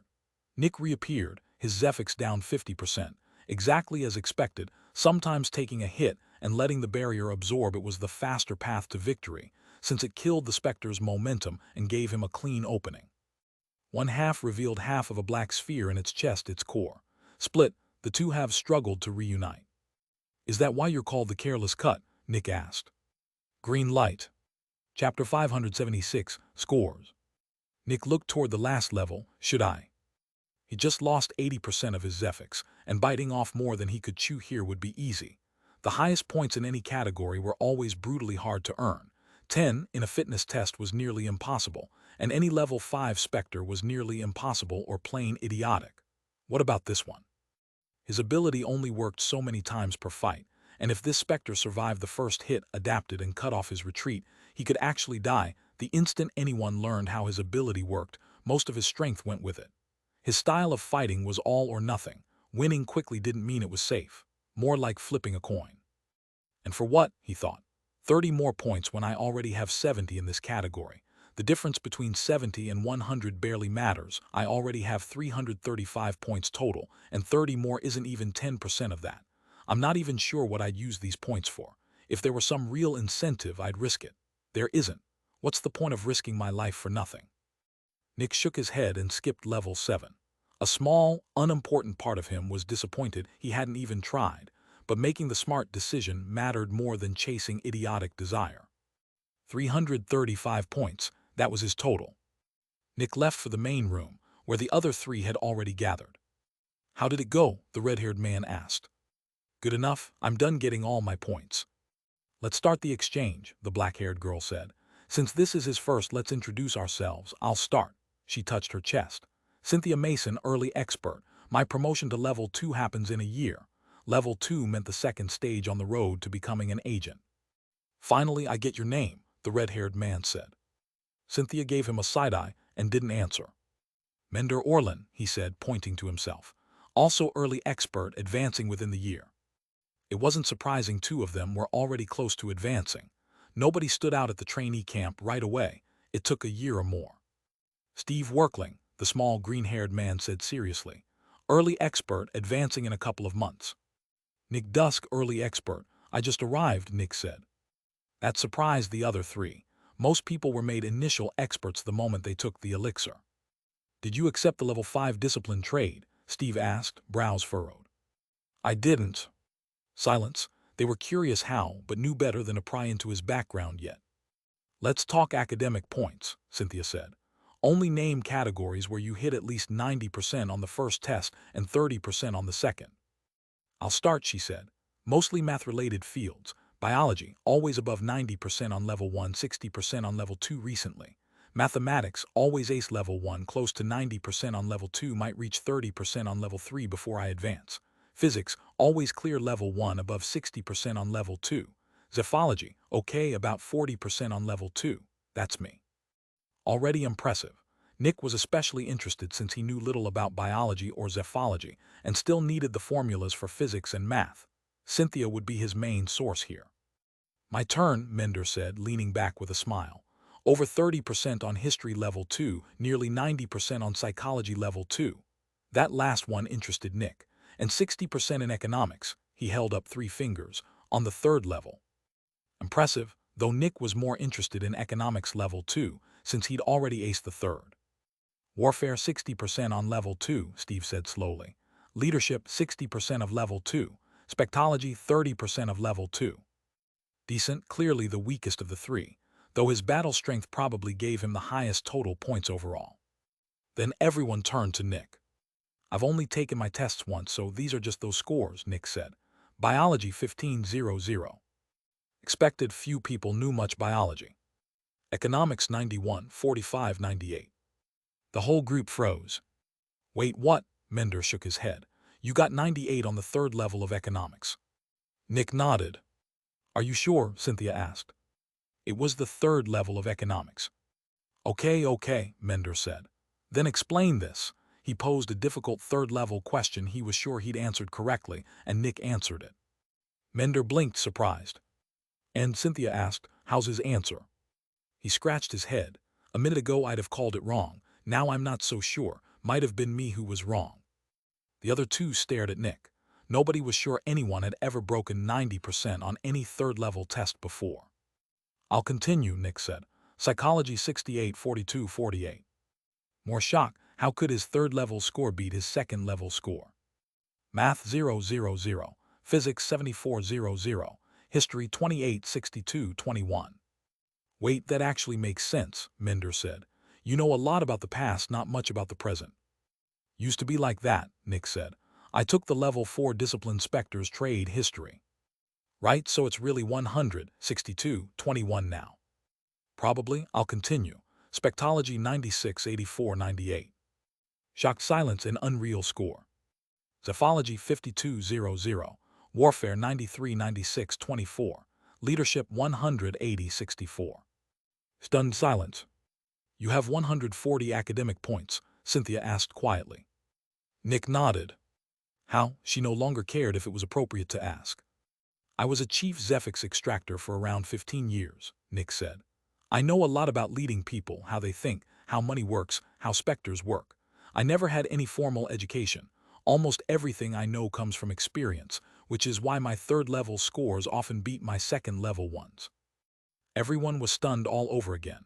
15 years as a CZE. All three had worked for the strongest manufacturers in their cities, under CZEs who always seemed to know everything and make the right call, levels beyond their own. They looked at Nick differently now. He was a goldmine of knowledge. Chapter 577, Karma. Within minutes, Nick and Cynthia fell into conversation. He was most interested in the field she knew, and he didn't. Mender and Steve had less to offer Nick directly, but kept each other sharp. They weren't fond of one another, but that hardly mattered here. For hours, the group traded knowledge. Cynthia walked Nick through basic math formulas. He explained spectology to her. Others kept asking to join, and Cynthia kept turning them away until Nick stopped her. You can sit and listen, but only speak up if you're sure one of us is wrong, he told a newcomer. Cynthia furrowed her brows. She'd been here long enough to know the hidden purpose of this first level. Trainees were tested on ideology and personality, on whether they'd help others. But help was supposed to be reciprocal, the other person able to repay some part of it. Nick just invited people in freely. She found that unfair. She was contributing, Nick was contributing, the onlookers weren't, yet they benefited all the same. She was giving her knowledge away for nothing, and it didn't sit right. Why are you doing this? She asked, a little annoyed, as a sixth person sat down. Because they're human, Nick said. She frowned, so she already knew that. They're human, he repeated. They're part of Aegis. The stronger they get, the stronger Aegis gets. Cynthia looked at him skeptically. That sounded naive and idealistic, something a child would believe. Humanity and the Specters were enemies, sure, but humans were often more dangerous to each other than the Specters ever were. Why give strangers valuable knowledge for nothing? Still, she held her tongue. His knowledge was too valuable, and she didn't know him well enough to predict his reaction if she pushed back. So much as she disliked it, she kept sharing for free. Mender and Steve kept to their own conversation while more people gathered around Nick and Cynthia. Within a couple of hours, nearly 15 sat listening. Some thought Nick was foolish to give away such valuable knowledge. Some were simply curious. Some felt genuine gratitude. Many would never repay the kindness directly, but some would, and in time, this moment would prompt them to extend kindness elsewhere. Nick himself gained nothing from it. Humanity, as a whole, gained a little. The discussion rolled on. That's actually not correct, someone interrupted. Cynthia turned, frowning, to a brown-haired young man she vaguely recognized. Background noise until now. Explain, she demanded. The bicolor formula's outdated, he said. Inaccurate at small numbers. Advanced Zephyx engineers use the Hulbury formula instead, longer, more complicated, but accurate at any scale. News to me, Cynthia said, annoyed. We always used bicolor. Ever produced an expert-level weapon? What does that have to do with math? Everything. Academia gives you a good overview, but applying it is a different animal entirely. And you know that how? My father's the lead Zephyx engineer of my city, makes all the specialist weapons and barriers. I trained under him for 20 years. I'm over 60% on the level 3 Zephology test. Eyes widened. This was someone who could actually build weapons the trainees could use. Can you explain the formula to me? Nick asked. Sure. You've taught me plenty about Specters, the man said, and spent the next while talking Zephology, not quite the original topic, but deeply tied to the math underneath it. He talked less about formulas and more about how they'd come to be and how they applied in practice, sharing experience rather than raw knowledge, which was worth far more. Cynthia was annoyed at first. He was stealing her thunder, but soon realized she was learning something valuable about her own specialty. Basic knowledge in other fields was easy to pick up. Deep expertise was rare, and she was getting it for free. That was when it hit her. She complained earlier about the onlookers benefiting for nothing. Now wasn't she doing exactly that? Is this because of Nick? She thought, glancing at him. This was karma, not anything supernatural, not a strict one good deed for one good deed exchange, but a matter of probability. Be kind to a stranger, and they're more likely to be kind back. Greet someone with a smile and a compliment, and you're more likely to get one in return than if you greeted them with an insult. Nick hadn't known this particular kindness would circle back to him, but the odds of it happening were better than if he'd shared nothing at all. And in this environment, strengthening other people cost Nick nothing. This wasn't a competition. He only needed to grow his own points. Withholding his knowledge meant learning nothing new himself. Sharing it might net someone else 10 points while he gained only 1, but 1 was still more than 0. Here, being generous really was the smartest path. Cynthia still didn't love it, but she couldn't deny she'd benefited from his generosity too. Also, now you're the one who's wrong, Cynthia told the brown-haired man. I don't know zephology like you do, but I know math, and that calculation can be shortened by a lot. He listened for a minute. You know what, you're right, thanks. Cynthia nodded seriously, quietly proud. Having a party here? Mender asked, walking up to the crowd. Just listening, the man said, smiling. Want to join? Mender glanced at Cynthia, then Nick. Sure, he said and sat. Steve joined soon after. The brown-haired man and Cynthia sparred over math and zephology, heated, but never an argument, each genuinely engaged with the other. Why would you use that? A new voice cut in. The recluse algorithm, the brown-haired man asked. Yes, outdated. My city came up with something better. The conversation kept growing.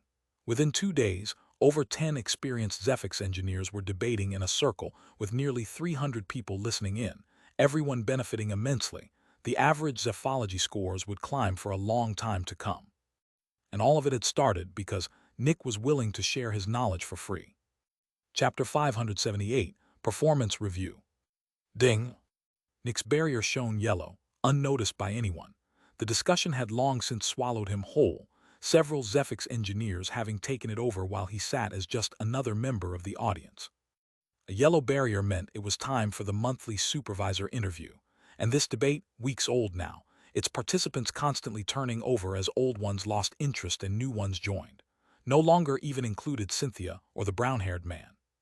Nick stood and jumped clean over the crowd, the fastest way out, then asked a trainee for directions. He was pointed to the hallway of testing Specters, the meeting room supposedly beyond it. He passed the queues into another hallway, empty, unremarkable, except for a yellow light spilling from one door, identical to his barrier's glow. Guess that's mine, he thought, and pushed it open onto a standard office desk, chairs, folders, nothing special. A serious-looking man in his 30s sat behind the desk, regarding Nick with cold neutrality. Sit trainee, he ordered. Nick closed the door and sat. First interview, the man asked. Correct, I joined about a month ago. We'll discuss your performance and look for improvements, assuming you cleared the minimum threshold. Did you? Hasn't looked at my file yet, Nick thought. I did. Good. The man pulled a folder from the desk's edge and opened it, then blinked at the first page. You were sent by the technician, he asked, brows furrowed. I was a liaison originally. I'm here to become a specialist so I can resume my duties. Liaison, he repeated. Haven't heard that title before. He tapped at his console for almost a minute, reading in silence. All right, I see what's going on. You're not really one of the trainees. They're here to become agents eventually. You're only here until you're a specialist. Nick nodded. Special case but manageable, the man said, his tone softening. He had to seem intimidating in front of trainees generally, but he wasn't humorless. Realizing Nick wasn't really one of them, more a peer than a trainee, he relaxed considerably. Officially you're still a trainee though, so I'll review you anyway, he said, flipping ahead without looking. Let's see your points. He read the summary page in silence, eyebrows rising, blinking, furrowing, one brow raised, scratching his head, a deep breath. Okay, he said slowly, turning to the fitness scores. He glanced at Nick's build and nodded, impressed, then the battle points and impressed whistle. Did you try the 7th level? No. He nodded, makes sense. Then the academic points, studied for a while. That actually makes a lot of sense given your background.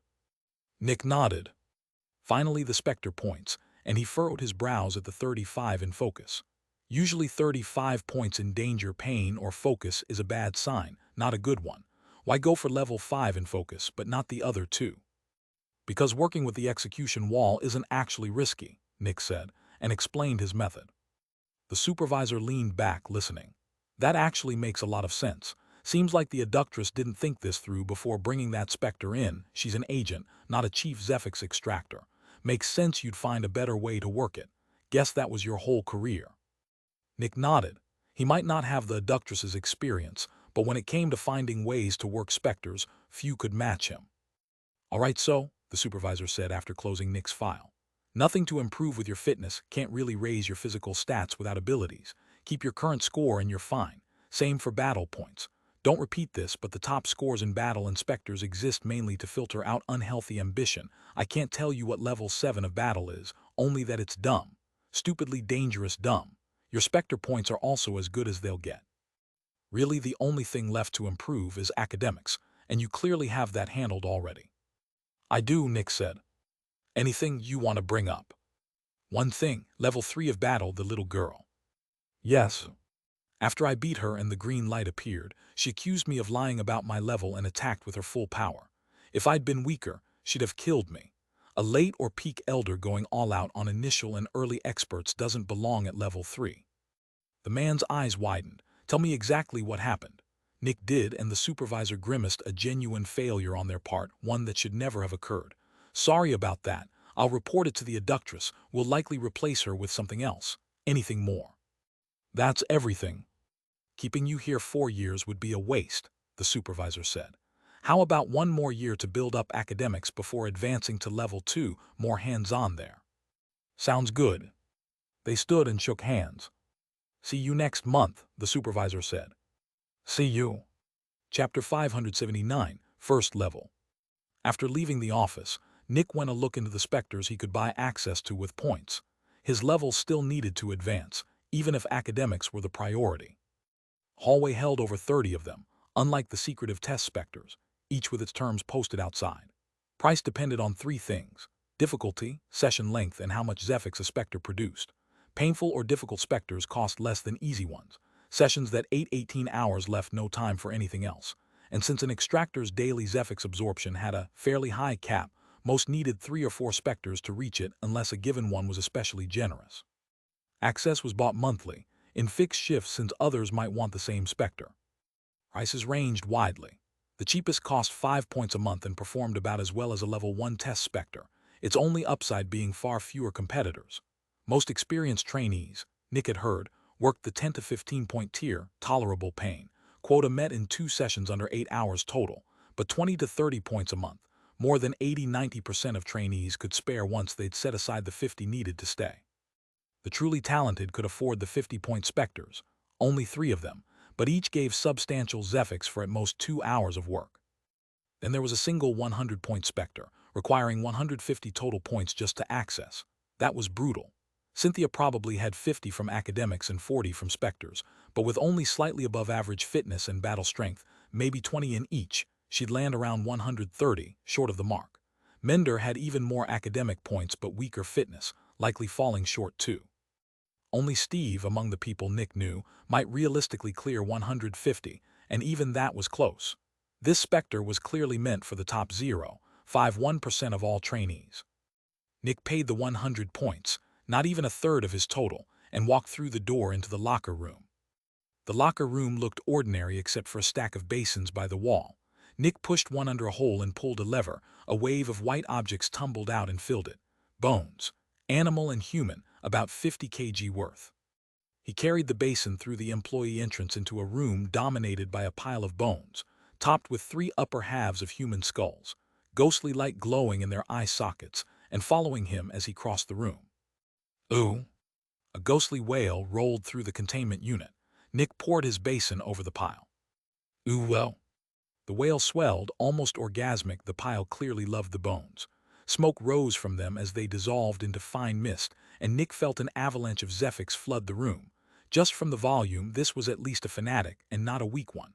No wonder it gives off this much, he thought. Within 5 minutes the bones were gone, and the 3 heads turned toward him, almost pleading for more. Tomorrow, Nick said, you get another load tomorrow. Ooh. He turned and left. That was it, the ultimate Specter from an Extractor's perspective. Didn't attack, didn't move, produced a ton of Zephyx, and the only labor was lifting and emptying a basin in under 5 minutes.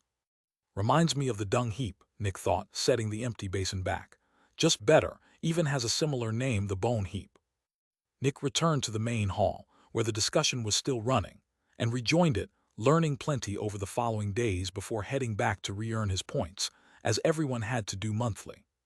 His math scores improved, clearing 40% on the first test without much thought. He made progress in Zephology too, and his history scores had jumped thanks to the trade. The rest stayed roughly the same, since these were large subjects that took time to move. Fitness test went quickly, and he skipped the battle portion entirely. No reason to risk death proving something he'd already proven. He worked the Specters again but held back. Level 5 of focus again, since it cost him nothing, but not pain levels 3 and 4, since he didn't need the points badly enough to endure them twice. He finished about 10 points lower this month, still above 300, and kept visiting the bone heap daily with fresh bones. The rest of his time went trading knowledge with Cynthia, Mender, and Steve, and occasionally testing himself just to find gaps in what he knew. After about 2 months, most trainees knew of Nick even without talking to him directly.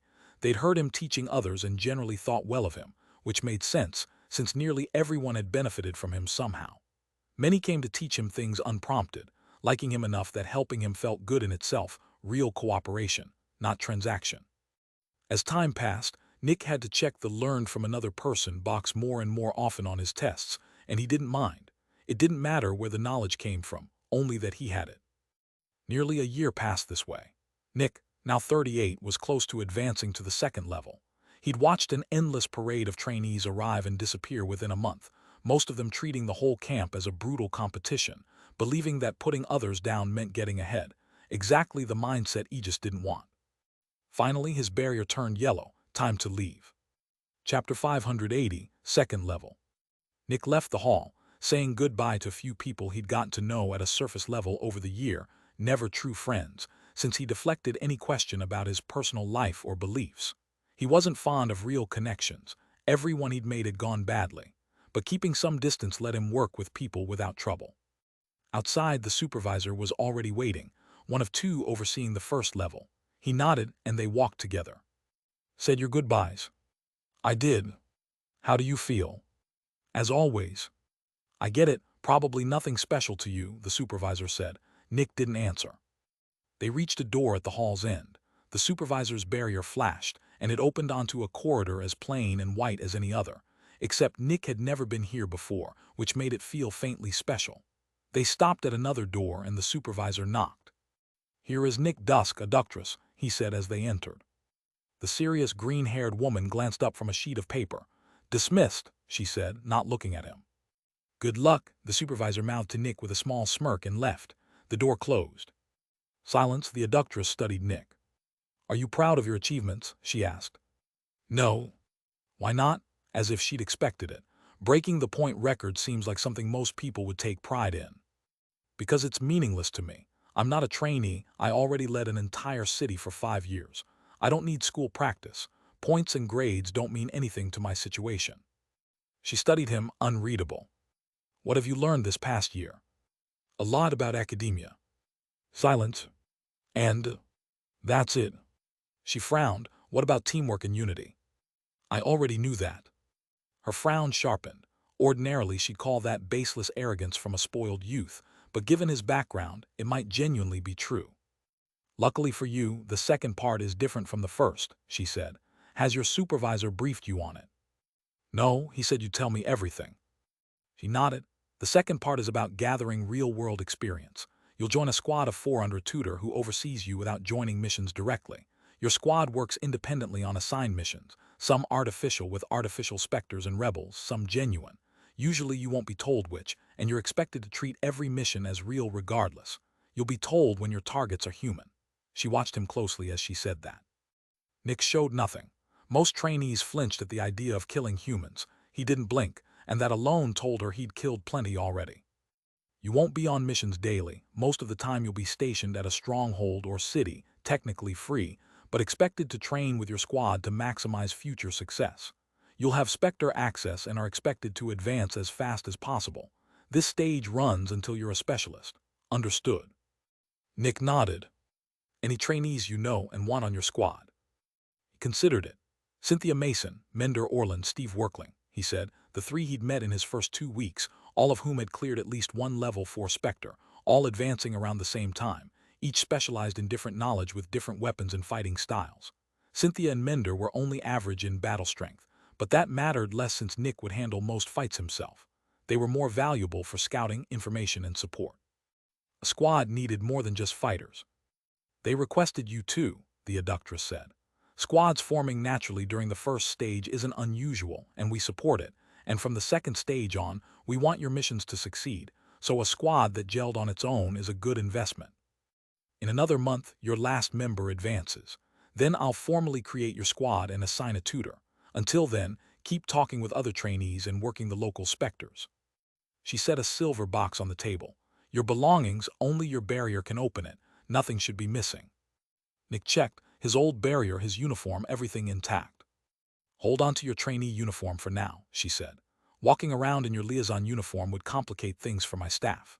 She was clearly wary of whatever rule exceptions his old rank might earn him. Tutors held governor-level authority, and technically he outranked them. Otherwise, use whatever's yours. You can keep the trainee barrier if you like, but your real one should cover everything you need and more. Nick pocketed his things and switched barriers. His own was far better, and he was glad to have his space bag back. She set down a booklet. A guide to the second stage. Read it soon, everything you need is in there. Thank you, Nick said, taking it. Dismissed. Nick left, finding himself alone in an unfamiliar hallway, no escort waiting, unlike before. First-level trainees couldn't wander freely or leave the trainee area. Second-level trainees faced no such confinement, having already proven their talent and temperament suited Aegis. First level was really more like being an applicant. Second level meant actually belonging. He opened the guide as he walked. Rules are looser now, pretty basic really, he thought. The guide was much shorter than the first one with far fewer restrictions. Near the end was a map of Aegis headquarters, showing him where to go next, the area for second-level trainees. Chapter 581, Tutor. A door opened, and someone stepped into the room where 4 people waited. One was a small, black-haired woman with a serious aura, 2 guns at her belt, Cynthia. Another was a taller, casual red-haired man, with a long sniper rifle on his back, Mender. A smaller man with long green hair, perpetually annoyed-looking, 2 rapiers at his belt, Steve. And a tall, black-haired man, muscular and broad, unarmed but radiating quiet confidence, Nick. The person entering was barely 145 centimeters tall, a short-haired, red-haired woman in a governor's uniform, her body at the peak of athleticism. Height aside, she could easily have passed for a man. In a strange way, she looked like a man and a woman had a child. Her narrowed eyes swept the room with an intensity that seemed just as ready to explode as Steve's. Gather, she ordered, authoritative. The 4 gathered before her.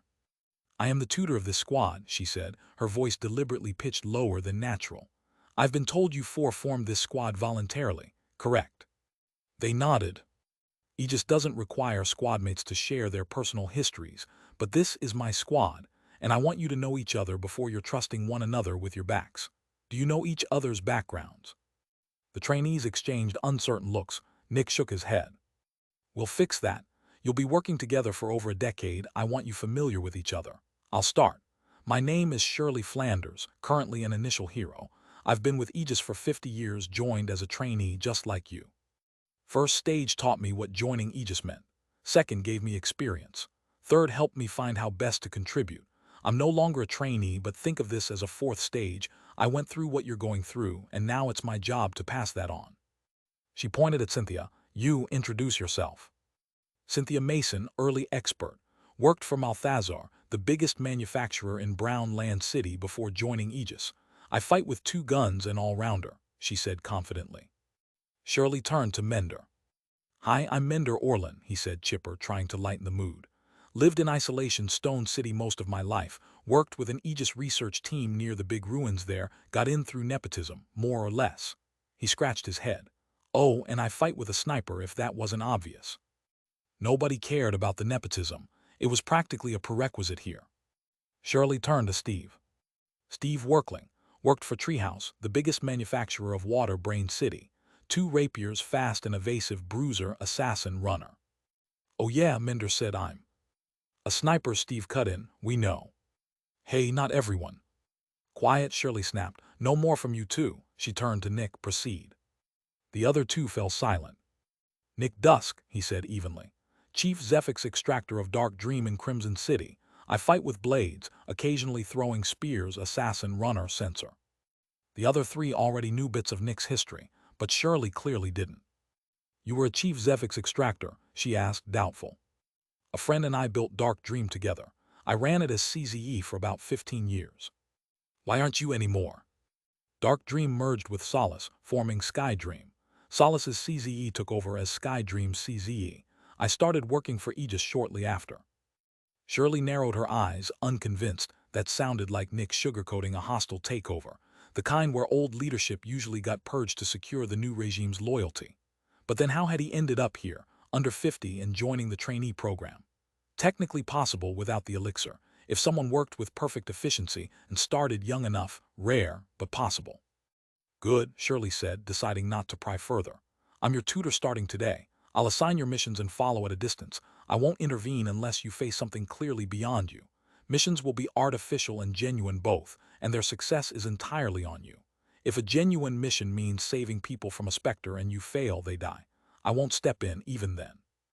You're already stronger than 99% of living humans, and that comes with carrying their lives on your shoulders. You're the ones defending humanity from the Specters. Understand that responsibility and live up to it. The four nodded. First, I want to understand how you fight. I'll talk to each of you privately to keep your styles and abilities confidential, Shirley said, and did exactly that, asking each what they were good at, which position suited them, and how much battle experience they had. Based on the answers, she set the lineup. Mender, sniper, positioned far back. His style is about a few devastating shots, not volume. He nodded, satisfied. Cynthia, flex in the middle, supporting front or back as needed, decent at everything, useful anywhere. She nodded.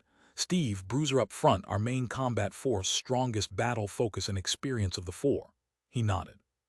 Nick, scout, real-world extractor experience, fast, good at staying hidden, and able to track Specters and people, which makes him a censor too. Nick nodded. Mender and Cynthia glanced at him with raised brows. They'd assumed he was about as strong as Steve. Apparently not. It came down to one question Shirley had asked each of them. Rate your battle strength 1 to 10. Mender said 5. Cynthia said 6. Steve said 9.5. Nick said 8. So Steve became the main fighting force. Nick became the scout. Chapter 582, The Bird Watcher. Thank you for arriving so quickly, an older man said gratefully, bowing. What's the situation? Steve asked. Nick, Cynthia, and Mender stood behind him. The man slotted a map into his barrier. Ding! An image projected into the air, a function Nick hadn't seen before, though different cities favored different technologies. Something ordinary in one place could be unimaginable in another. The squad studied the map. Country Road City, the label read no megastructure but plenty of space, many buildings, none taller than 50 meters, each sitting on a generous stretch of land. Its most powerful Specter forced a low population density, leaving the city sprawling with open land and roads across roughly 10 kilometers end to end. Not very technologically advanced, but it had its specialties. Just yesterday, the man said, pointing at the map, I ordered my chief Zephyx Extractor to capture and contain the Specter we've watched for weeks. It muddles the mind of any human nearby into that of a child. Since victims first fixate on birds overhead, we've named it the Bird Watcher. It looks like an old, eyeless, confused man and usually stands in the middle of a deep cavern. He took a breath. My CZE didn't return. That's why I called you. Steve nodded. He'd lead today. Shirley wanted each of them to try leading the squad over the coming years, to see who had real talent for it. Leadership scores from the academic test only proved knowledge, not practice. She'd started with Steve, the most dependable and powerful of the four.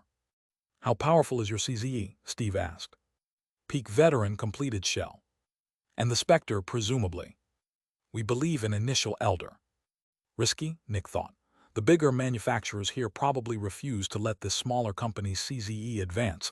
Why else send him after that before he's ready? Steve likely thought the same, but they weren't here to judge the CEO. They were here to save the CZE and handle the Specter. Country Road City had a training agreement with Aegis, making contact easier here than elsewhere.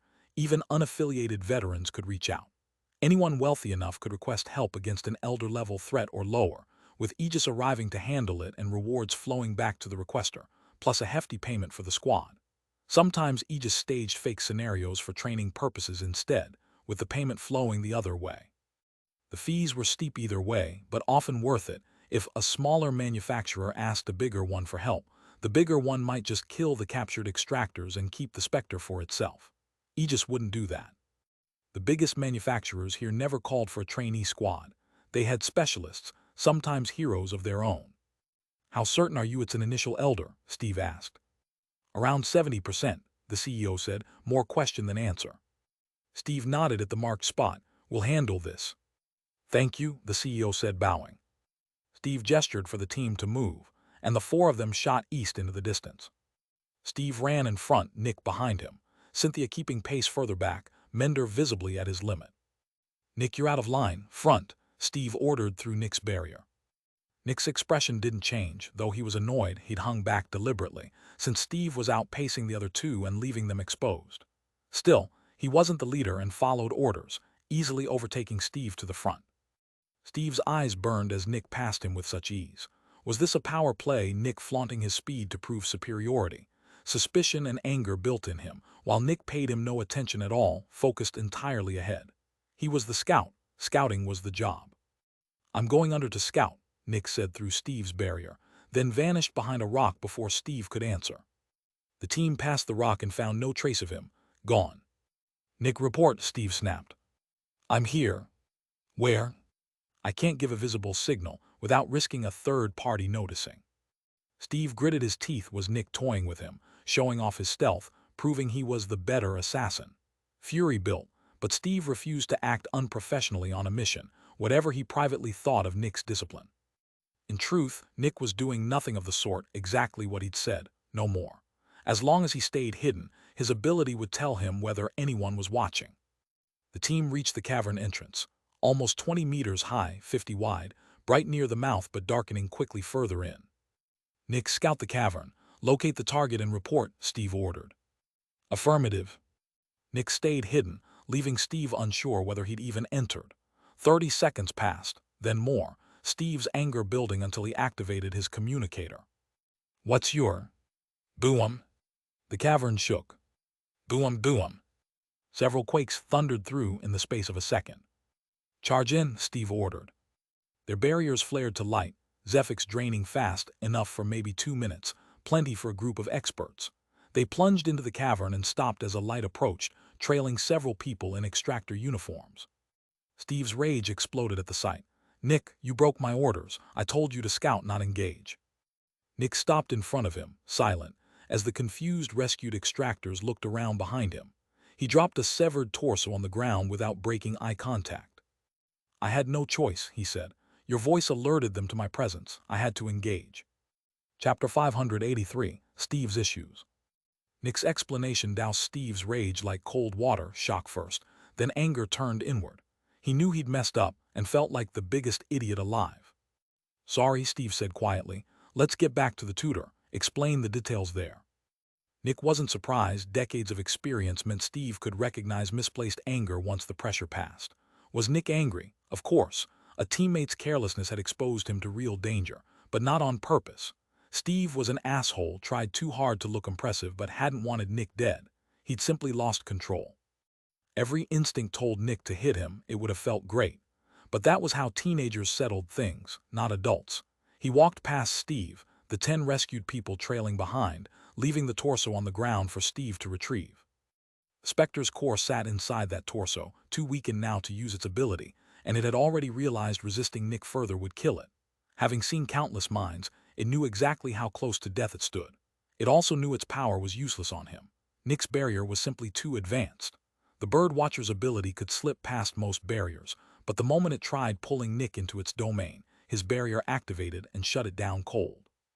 Even the other 3 trainees' barriers, far weaker than Nick's, still outclassed nearly everyone else's in Country Road City. The 4 of them left the cavern as the 10 rescued extractors slowly regained their bearings. 4 had been trapped in the dementia haze for a day, the rest for years, and recovery wouldn't come easily.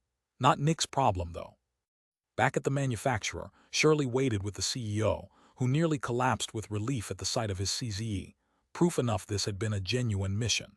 They handed over the confused extractors, said their goodbyes, and left. Shirley had already collected payment. Some kilometers outside Country Road City, the squad gathered on a rock as Shirley turned to Steve. "Report." He recounted the entire day, his conversation with the CEO, the exact exchange with his team and his own mistake, admitted plainly. Shirley nodded neutral. Rate your performance. 0. Why? My idiocy unnecessarily endangered a teammate. She nodded, then turned to Nick. Rate his performance. Steve braced himself. 3 out of 10, Nick said. Steve's shock broke through his composure. Why? Shirley asked. We know each other, but we've never been on a mission together, Nick said. He didn't know my abilities or my reliability and kept asking for more information because he had no read on me. His first mistake was mistrusting me instead of trusting me. His second was not asking the requester more. We didn't know how deep the cavern went or how many people surrounded the Specter. He sent me in with no backup plan and no instructions beyond find the Specter. Worst of all, his voice exposed my position and put me at risk. But when confronted, he owned the mistake immediately, and there was no malice in any of it, just poor judgment mixed with a few things done right. 3 out of 10. Unacceptable but not catastrophic. It landed hard either way, relief that Nick hadn't torn him apart, mixed with the sting of an assessment too factual to argue with. Shirley turned to Cynthia. Rate his performance. 1 out of 10, she said coldly. Endangering your teammates is the worst thing a leader can do. Minder, when asked, just rubbed his neck awkwardly. I think the others said enough, clearly wanting no part of the drama. Shirley turned back to Steve. You heard them. You didn't perform well today. Do better next time. Steve's brows furrowed. Tutor, I'm not sure there should be a next time. What? Shirley snorted. Every leader who ever endangers someone should quit forever. We'd have no leaders left. She turned to Nick. Have you ever needlessly put someone at risk? Nick nodded at once, plenty of times. The mountain ambush by the abductor, sending weaker extractors to work stronger Specters. Mistakes happen, Shirley told Steve. What matters is learning from them. You're a trainee, not an executive. Mistakes are more forgivable here than almost anywhere else. Take it as a lesson. Steve nodded, frowning. The logic made sense, but it didn't ease the self-hatred burning in his chest. He'd let his emotions take over and believed himself better than that. Steve, Shirley said, gentler now. It's not really my place, but I've been through something similar myself. If you want to talk, my office is open. Teaching you all includes helping with things like this too. Sure, Steve said, unconvinced, in a tone that meant no. Shirley suppressed a sigh. We're heading back. The team nodded and started for Aegis headquarters. Shirley and Nick both recognized Steve's real problem. He was outstanding, strong, reliable, powerful will, the only other trainee besides Nick with enough points to work the bone pile, yet he saw none of it. In his own eyes, he was never good enough, and he spent his life trying to prove otherwise, holding himself to standards so high that a single small mistake could shatter his sense of worth entirely, no matter how many things he'd gotten right. Shirley knew the feeling. Her overly feminine name and small frame had made authority hard to claim once. Unlike Steve, though, she'd already made her peace with it.